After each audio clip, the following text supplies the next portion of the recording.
Hello! Gagawa tayo ngayon ng ginataang tilapia.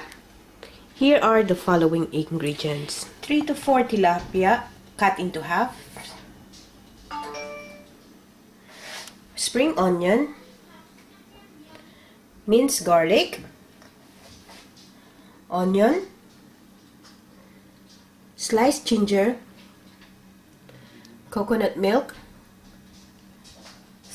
Salt and pepper to taste. At gagamit din tayo ng cooking oil.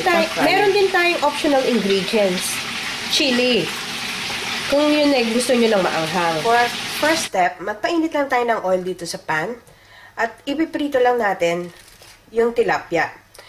By the way, itong tilapia na asinan ko na to sa talinis.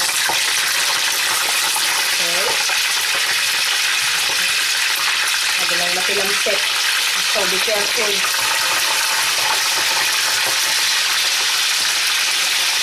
Let's just continue to fry this hanggang maluto na siya. So, balikan natin. Our tilapia is almost ready. So, pwede na natin itong patayin. And then we will proceed to the next step. So, lulutuin na natin yung gata. So, nakapagpainit na ako ng oil dito sa frying pan. So, ilagay lang natin yung garlic. I-fry lang natin hanggang maging golden brown. And then yung ating onion.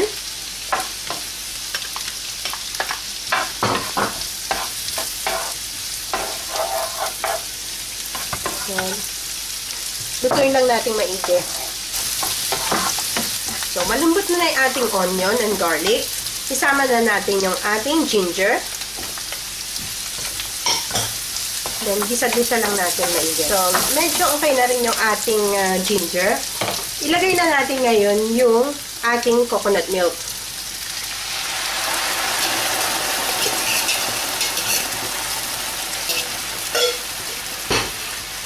Mix lang natin ng konti.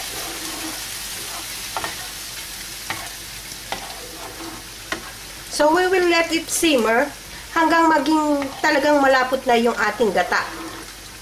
So, balikan natin. So, once in a while, halu-haluin lang natin itong gata para hindi mapurta. Sana hindi siya mamuo. So, we'll just still continue to cook this hanggang maging malapot na. So, ngayon, pwede na natin i-season to with salt and pepper. Adjust nyo na lang according to your taste. So, I'm putting salt there. And pepper. And pepper.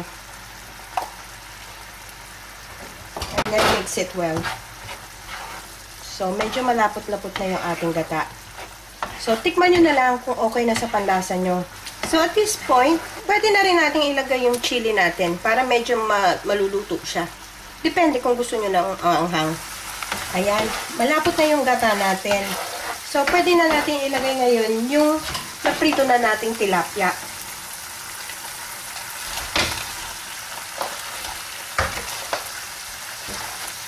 So, maganda kung patuyuin nyo.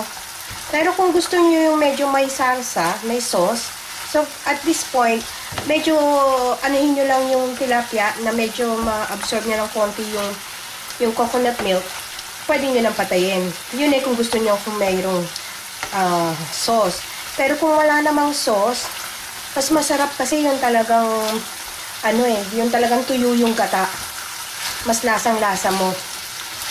So, ito iiwanan ko pa ng konti kasi gusto ko yung talagang medyo tuyo. Ayan, medyo nagmamantika na siya. Ilagay na natin yung ating spring onion. Then, let's just mix it.